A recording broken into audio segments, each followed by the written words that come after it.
BRS MLC కవితకు bail వచ్చింది. అంతే, రాజకీయ పార్టీల మధ్య మాటల తూటాలు పేలుతున్నాయి. కాంగ్రెస్ గులాబీ పార్టీ పడిన కష్టం వల్లే బెయిల్ వచ్చిందని బీజేపీ నేతలు ఎద్దేవా చేస్తుంటే, కమలంలో గులాబీ విలీనమే మిగిలి ఉంది అని ఆరోపిస్తున్నారు హస్తం నేతలు. అసలు ఢిల్లీ లిక్కర్ స్కామ్లో కవితకు బెయిల్ ఎందుకు వచ్చింది? ఈ విషయంలో సుప్రీం ధర్మాసనం చెప్పిందేంటి? ఇతర రాజకీయ పార్టీలు చేస్తున్న ఆరోపణలేంటి?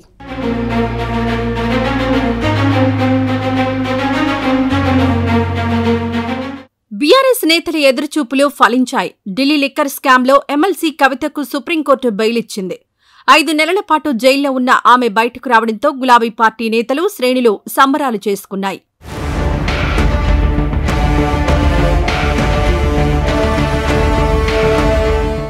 జైలు నుంచి బయటకొచ్చిన అనంతరం పలు కీలక వ్యాఖ్యలు చేశారు కవిత. తాను జైలుకు వెళ్లడానికి కేవలం రాజకీయాలే కారణమన్నారు. న్యాయపరంగా, రాజకీయంగా పోరాడతామని వెల్లడించారు. తాను తప్పు చేసే ప్రసక్తే లేదన్నారు కవిత. మంచిదాన్ని అనవసరంగా జైలుకు పంపి నన్ను జగమొండిని చేసిండ్రు. ఇంకా ప్రజాక్షేత్రంలో గట్టిగా పనిచేస్తాం, కమిట్మెంట్ తో పనిచేస్తాం, అందరితో కూడా నిలబడి ఉంటామని తెలియజేస్తున్నాం. They were always tough, we are fighters, we will fight it out legally, we will fight it out politically. We were always tough by sending us to jail illegally. They only made BRS and KCR's team unbreakable. Thank you. జై తెలంగాణ, జై హింద్. కవితకు bail రావడంపై car party నేతల్లో సంతోషం వ్యక్తమవుతుంటే, తెలంగాణలోని అధికార, ప్రతిపక్ష పార్టీలు మాత్రం తమదైన శైలిలో సెటైర్లు వేస్తున్నాయి. కవితకు బెయిల్ రావడం బీఆర్ఎస్, కాంగ్రెస్ పార్టీల విజయమని ఎద్దేవా చేశారు హోంశాఖ సహాయ మంత్రి బండి సంజయ్. ఈ సందర్భంగా హస్తం పార్టీకి, వారికి సంబంధించిన న్యాయవాదులకు అభినందనలు తెలుపుతూ ఎక్స్లో ట్వీట్ చేశారు కేంద్ర మంత్రి. ఇక కాంగ్రెస్, బీఆర్ఎస్ మధ్య చీకటి ఒప్పందం ఉందని ఆరోపించారు చేవెళ్ల ఎంపీ కొండా విశ్వేశ్వరరెడ్డి. బెయిల్ వచ్చినంత మాత్రాన కేసు పూర్తిగా కొట్టివేసినట్లు కాదన్నారు. ఒక సీనియర్ కాంగ్రెస్ నాయకుడు, చాలా సీనియర్, 30-40 ఏళ్ల సంది కాంగ్రెస్, అభిషేక్ మను సింఘ్వి, పెద్ద సీనియర్ సుప్రీంకోర్టు లాయర్, కాంగ్రెస్ నాయకుడే బెయిల్ తీసుకొచ్చింది కదా. ఇప్పుడు అందరు యావత్ తెలంగాణకు తెలుసు కవితకు బెయిల్ ఎవరు ఇప్పించారంటే కాంగ్రెస్ వాళ్ళు ఇప్పించారు. అంటే ఒకరికొకరు అవసరం. ఈ పరిస్థితిలో వాళ్ళు ఓడిపోయినరు, కాంగ్రెస్ ఓడిపోయినరు, వాళ్లకు టీఆర్ఎస్ అవసరం, టీఆర్ఎస్ కు కాంగ్రెస్ అవసరం. ఒకరికొకరు మద్దతు ఇస్తుండ్రు. కాంగ్రెస్ కవితను ఇడిపించిందంటే బెయిల్ తీసుకొచ్చింది మాత్రం. అయితే ఇది బాధాకరంగా ఉంది. దాన్నే సంబురాలు చేసుకుంటారు. ఇక్కడనే అభ్యర్థి అనే కాక అవి ఎన్నో కారణాలు ఉన్నాయి. ఇదే కాదు, అక్కడ అవసరం, ఒకరికొకరు సపోర్ట్ ఇస్తున్నారు. ఇంతకుముందు కూడా సపోర్ట్ ఇచ్చిండ్రు, రాజ్యసభలు ఇచ్చిండ్రు, లోక్సభలు కొన్ని సందర్భాలలో ఇచ్చిండ్రు. ఇప్పుడైతే అతి అవసరం వాళ్లకు. అందుకే కాంగ్రెస్, టీఆర్ఎస్కు రహస్య సంబంధాలు ఉన్నాయి. ఇప్పుడు అందరికీ తెలంగాణకు బయటపడ్డది. కాంగ్రెస్ నాయకులే కవితమ్మకు బెయిల్ ఇప్పించిండ్రు. కేంద్ర మంత్రి బండి సంజయ్ వ్యాఖ్యలకు కౌంటర్ ఇచ్చారు ఎమ్మెల్యే కేటీఆర్. గౌరవప్రదమైన స్థానంలో ఉండి ఇలా స్పందించడమేంటని ప్రశ్నించారు. బండి వ్యాఖ్యలను కోర్టు ధిక్కారంగా తీసుకుని చర్యలు తీసుకోవాలని విజ్ఞప్తి చేశారు. ఎక్స్లో ఈ మేరకు ట్వీట్ చేశారు కేటీఆర్.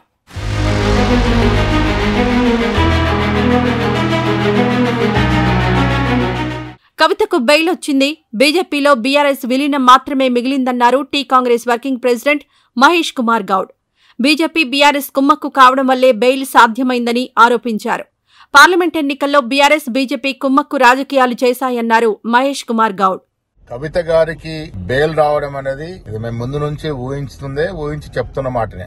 ఇన్నాళ్లు బెయిల్ రాకుండా ఉన్నటువంటి కండిషన్స్ ఇప్పుడు ఎందుకు నిర్వీణం అయిపోయినాయి, ఎందుకు బెయిల్ వచ్చింది అనే అంశం లోతుగా ఆలోచించినప్పుడు మీకు మాకు అర్థం కావాల్సింది, బీజేపీలో బీఆర్ఎస్ విలీన ప్రక్రియ ఈ బెయిల్ ద్వారా మొదలైందని చెప్పొచ్చు. మేము ముందు నుంచి చెప్తా ఉన్నాం. గత 10 ఏళ్లుగా బీజేపీ, బీఆర్ఎస్ పార్టీ చీకటి ఒప్పందంలో ఉన్నారు.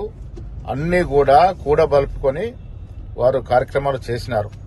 ఇవాళ కవితకి లభించిన బెయిల్ ద్వారా అర్థమయ్యేది ఏంటంటే బీజేపీలో బీఆర్ఎస్ పార్టీ విలీనమైనటువంటి ప్రక్రియ మొదలైంది.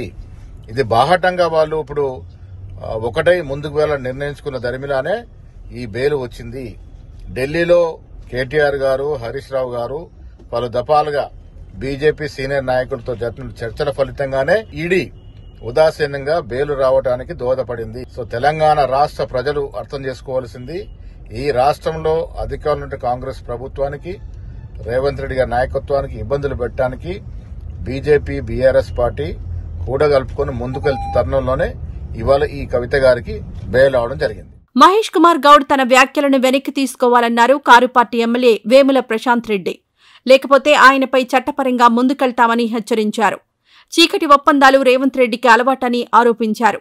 బండి సంజయ్ వ్యాఖ్యలు న్యాయ వ్యవస్థను కించపరిచేలా ఉన్నాయని అన్నారు వేముల. నువ్వు కాంగ్రెస్ పార్టీ ఇద్దరు కలిసిపోయినారు, నువ్వు బండి సంజయ్ నువ్వు రేవంత్ రెడ్డి గారు ఇద్దరు కలిసిపోయినారు. ఇవాళ మీ ఇద్దరు కలిసిపోయినారు. నేను డిమాండ్ చేస్తా ఉన్నా మళ్ళొకసారి, కవిత గారికి సుప్రీంకోర్టు న్యాయస్థానం, సుప్రీంకోర్టు ఈ దేశానికి అత్యున్నత న్యాయస్థానం అయినటువంటి సుప్రీంకోర్టు కవిత గారికి బెయిలిస్తే 5 నిమిషాల్లోనే సుప్రీంకోర్టు తీర్పును అపహాస్యం చేసే విధంగా మాట్లాడిన వాడివి. అట్లనే మహేష్ గౌడ్ గారికి కూడా ఇటువంటి చిల్లర రాజకీయాలు మానుకోండి. మీరు ప్రజలకు ఇచ్చిన హామీలను నెరవేర్చే పనుల్లో మీ కాంగ్రెస్ ప్రభుత్వం ఉండాలి తెలంగాణలో. అంతే తప్ప న్యాయస్థానాలు ఇచ్చినటువంటి తీర్పుని అపహాస్యం చేసే విధంగా మాట్లాడడం మంచిది కాదు అని చెప్పి నేను మహేష్ కుమార్ గౌడ్ గారికి అట్లాగే బండి సంజయ్ గారికి ఇద్దరికి కూడా హెచ్చరిస్తా ఉన్నాను. బీఆర్ఎస్ పార్టీ తరఫున మరొక్కసారి ఈ దేశ న్యాయ వ్యవస్థకు మా కృతజ్ఞతలు తెలియజేస్తూ, రేపు రాబోయే రోజుల్లో కూడా ఈ కేసులో మా ఎమ్మెల్సీ కవిత గారు కడిగిన ముత్యంలా బయటకు వస్తుందనే పూర్తి విశ్వాసం, న్యాయ వ్యవస్థ మీద పూర్తి నమ్మకం విశ్వాసాన్ని వ్యక్తపరుస్తూ సెలవు తీసుకుంటా ఉన్నారు. కవిత బెయిల్ విషయంలో రాజకీయ పార్టీలు నేతల మాటలు సరే. అసలు బెయిల్ ఇవ్వడంపై సుప్రీంకోర్టు ఏమందో ఓసారి చూద్దాం. కవిత తరపున సీనియర్ న్యాయవాది ముకుల్ రోహత్గి వాదనలు వినిపించగా, ఈడీ తరపున అడిషనల్ సొలిసిటర్ జనరల్ సూర్యప్రకాష్ వి రాజు తమ వాదనలు వినిపించారు. ఇరువైపులా సుదీర్ఘంగా సాగిన వాదనలు విన్న ధర్మాసనం కవితకు బెయిల్ ఇచ్చింది. ఈడీతో పాటు సీబీఐ కేసుల్లోనూ బెయిల్ ఇస్తూ జస్టిస్ బీఆర్ గవాయ్, జస్టిస్ విశ్వనాథన్తో కూడిన ద్విసభ్య ధర్మాసనం తీర్పునిచ్చింది.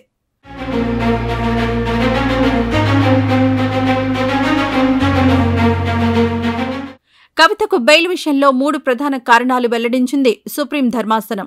సీబీఐ తుది ఛార్జ్షీట్ దాఖలు చేయడంతో పాటు ఈడీ కూడా దర్యాప్తు పూర్తి చేయడం అందులో ఒకటి.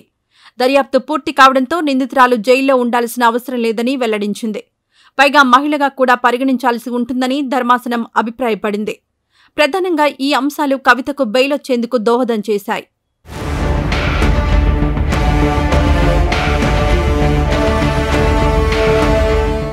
సుప్రీం ధర్మాసనం ఇంత స్పష్టంగా బెయిల్ కారణాలు వెల్లడించినా కొన్ని పార్టీలకు చెందిన నేతలు మాట్లాడుతున్న తీరు సరికాదంటున్నారు రాజ్యాంగ నిపుణులు.